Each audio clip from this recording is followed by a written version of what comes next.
Hey guys, welcome back to the Doremicom channel.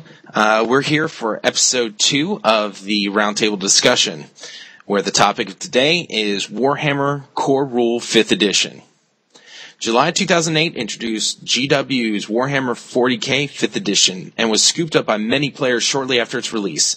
GW's success with 5th Edition is even more impressive when compared to the paltry acceptance of Wizards of the Coast's venerable Dungeons & Dragons 4th Edition, which released that same summer.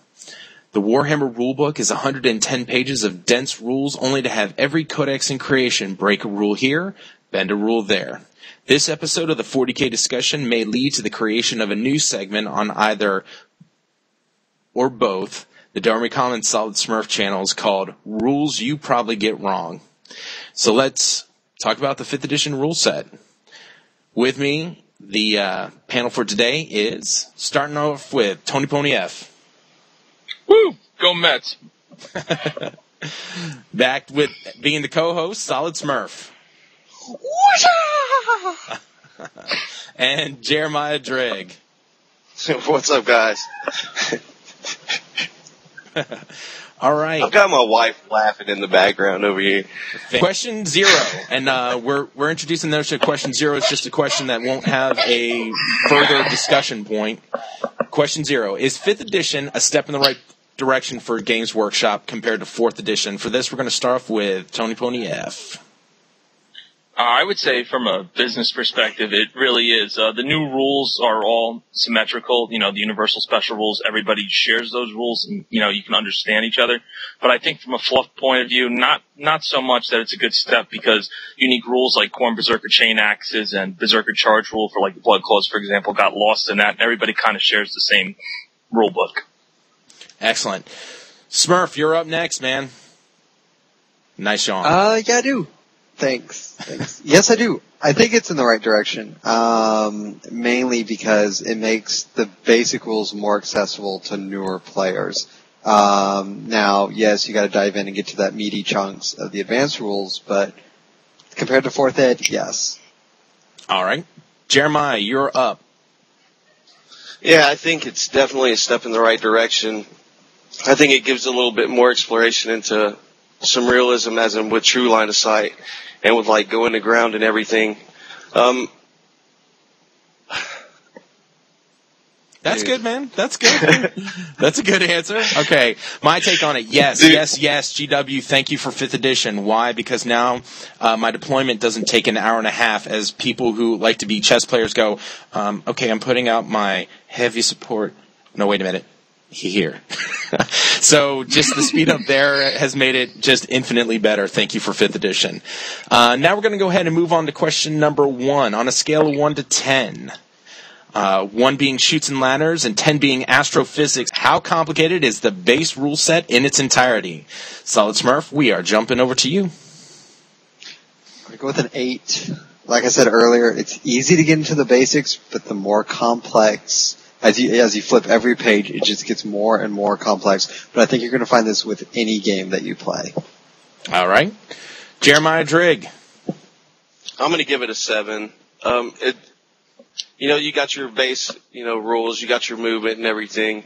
That's pretty easy. It's like what Smurf said. Whenever you get into the more advanced rules, it gets a little bit more complicated. And then you add your codexes on top of that. So. All right. And Tony, you're up.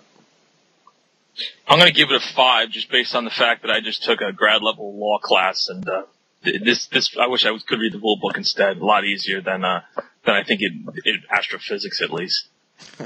And I also give it a 4 or a 5. The real problem is that the rulebook does answer a lot. They leave some open questions that you can't really find by just the simple wording of the rulebook. But for the most part, it truly is you just got to get down there, read the rules, and play it, experience it in order to understand it. Further discussion here.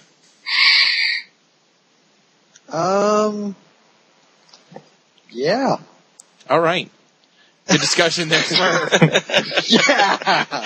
I think on paper things are a lot easier, but once you get on the table and you introduce different terrain setups, and I think it comes down to the fact that people don't discuss terrain and obstacles before the game. But if you don't and you just hop into it, and then you look for the rule book to give you an answer on your ruined building, well, it's not going to be there. You have to really discuss it beforehand, put things into classifications like the rule book wants you to do. And Tony, Right. you and I kind of gave it a lower rating than Smurf and Drigg, but realizing that it's the rule book in its entirety, and it includes those more complicated rules that both Smurf and Drigg pointed out. Any kind of more insight on how you came up with your particular number? Basically, I gave it a 5 based upon, I compared it to their fantasy gaming system, which I gave more like a 6 or a 7. I think it's a lot more complicated game, higher learning curve, but once you get over the hump, it's an easier game to play. Whereas I think 5th edition, 40K, every new codex, it makes it a little bit more convoluted, a little bit more complicated until I think it'll plateau out eventually, but definitely a 5. All right, and Now I haven't played previous editions. Well, I came at the end of 4th edition, but from what I hear, that as 40K ages, it ages gracefully and becomes easier to play. That's what I've heard. I don't know. Yeah. But I agree with that. Reading through old codexes and things like that, it seems like, you had old rules for like terror and, movement for each unit and stuff like that. From what I'm seeing is that the game is going more towards a user-friendly motif, if you will. Definitely streamlined. I mean, like with the old game, you had all the old codexes. You have even legions within those. I think we've discussed before. And I mean, it just got really complicated. Everything had special rules, and it just was kind of complicated. But as editions have gone by, it's definitely streamlined, and it's definitely easier than before. all right, let's go ahead and we got to keep the show moving along. So question number 2 is, what is the complication number, given what you've given before? Once you add army codices to the mix, does that change your number based on how complicated the rule system is? We're going to start off with JeremiahDrigg.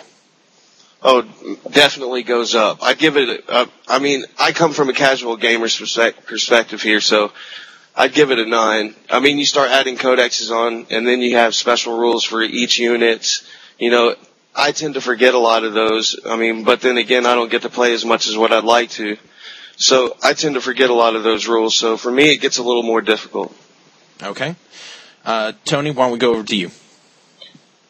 I would give it for my original 5 a 6. I think it goes up, but I think if you do your homework and you get a chance to read other codexes, for instance, I didn't understand counterattack in 5th edition until I played my friend's Space Wolves, and then when I saw, counterattack does this, if another army has it, I just think, that's what that army does. And it went back down to a 5 for me. So I think it has a bell curve. Okay. Smurf, what about you?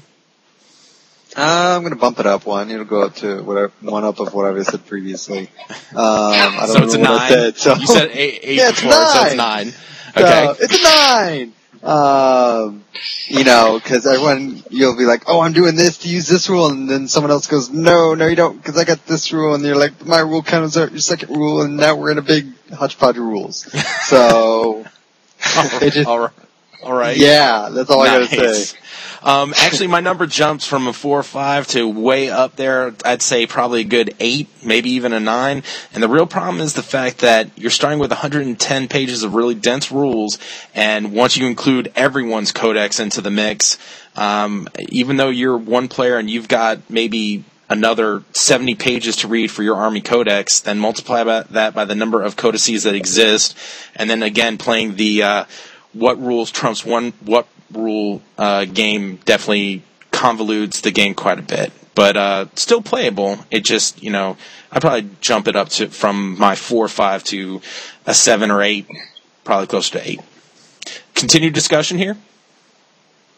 I mean, a great example of that was with the IG Codex right now. The Lehman Russ has a rule where it can move it can move X amount of inches at combat speed, because I don't want to be quoting any rules here.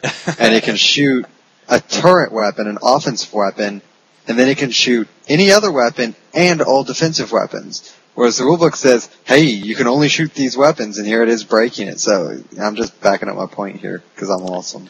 Well, and that's good too. I mean, like I said, the fact that this whole game is exception based means like you have your set of rules from your standard rule book, and all of a sudden every single codex that comes out, you're just laying down You know that rule that you read and you understood back in the 5th edition main core? Yeah, that gets broken here. I agree with that.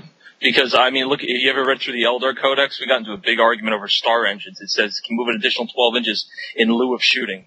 Is that in the movement phase? Is that in the shooting phase? Can the tank shock twice now? Actually, we think it can, but I mean, go ask any Eldar player. You don't know. SolidSmurf doesn't think so. Does that mean he can tank shock 36 inches in the movement phase? What the hell does in lieu of mean? What phase is in lieu of? When's the in lieu of phase? The movement is in the shooting. Then there's an in lieu of phase. Then there's an assault phase. And then there's a throw the model across the table phase. They got to put all those phases in the rule book. Yeah, I know. That's just one example. The whole Eldar Codex is like that. Exactly. It's like, we're going to use divination from Eldrad. We're going to have a sub-deployment phase after the deployment phase and before the game starts. So you're going to have another deployment phase after the deployment phase. Nice. Oh, shenanigans. That's what it shouldn't be. It should be Codex Eldar. It should be Codex Shenanigan. Jeremiah, do you have anything else that you're going to throw in there before we jump on to the next question? Oh no. I think that's magic. Excellent. It's magic. Question number 3. On a scale of 1 to 10, 1 being all rules are followed, 10 being every rule is broken, how would you rate the average game between 2 average players? And let's see, who hasn't gone first? Jeremiah? Let's jump over to you. I might give it a 4. I mean, I wouldn't say all rules are broken. I mean, there's a lot of rules there. Like you said, it's 110, 120 pages, something like that. I mean, there's tons of rules. I don't think, if you're average gamers, I don't think you're out to break any rules, really. You're trying to figure out the game. So, I mean, I think it's right around in there, you know? Okay. Tony, let's jump on and have you answer. I think if you follow all the rules in Assault on Black Reach, you're at a 6, and then if you actually read the little rule book that comes in the box, you get up to a 4. But to get any higher, you really need to just go on a game experience. So I would say most people operate around a 4, and our boys is like negative 220, and then if you really are a seasoned veteran, you could be more around a 2. But I don't think every game ever has all the rules followed. They're always bent in some degree. And Smurf, what about you? I'm going to go with an 8. Because, nice. Reason being, here's the reason why. It goes back to the codexes. You read the rule book, and then the players think they have a rule that breaks that rule, but they really don't. And so it just totally throws everything out the window, and then they're unconsciously breaking rules. And so I think a lot of rules are broken, and I'm guilty of it. I've had many opponents go there, and then you actually go back and read it, and you're like, oh snaps, I can't do that. So, I'm going to say an 8. It's pretty nasty. Nice. I'm rolling on the 8s tonight. Okay, my viewpoint on it is that it really, for two average gamers in an average game, the reality is that you're not going to utilize most of the 110 pages. You're not going to be playing in a Cities of Death type terrain setup. So there's a lot of rules that simply can just be ignored. And that's good. And it leads me to believe that on an average game between 2 average player, the number's really low. It's like a 2 or a 3. But the problem is that whatever rules are broken that make it that 2 or 3 then goes forward to the next game, and slowly but surely you have the number slowly creeps up as these average players who don't go back and reread their codices or reread the game rules, and they continue to play other players who have the same problem. The number slowly rises from a 2, getting to a 3, maybe to a 4. But again, they can help eliminate some of that by making the scenario easier to play, just by changing up what the terrain looks like. Further discussion. Bueller. I really do. I mean, I'm sticking by what I said, and I agree with you, Dore. I believe that once you break a rule, that you will continue breaking that rule until you're corrected. And even then, some stubborn players will continue to break the rule because they don't want to change. Well, because let's be honest here. In 40K, the revelation that you broke a rule is a very hard thing for people to accept. And you've been doing it for like 60 games. It's like, oh man, I cheated. Perfect example. So bad. I was playing a game the other day with this guy, and he's a really cool guy, and we just have a blast playing together. And he was telling me about on the damage table about how it stacked. I was like, no, dude, it goes this way. And he's like, no, we know this rule. And I showed him in the book where he was wrong, and he was like, dude, I'm never letting them pull that on me. Apparently his friends have been yanking it on him like 800 times. Yeah. And he was like, I'm never letting that happen again. So, Smurf, you can tell everyone that was probably me calling you. No. I was actually playing the guy. Nice. And those guys probably actually believe that that rule is the rule, the way it is, the way they think it is, so. Because I'm pretty sure Therein two lies weapon the problem, destroyers don't go up to erect, I'm just saying. So, you Okay. don't skip 4.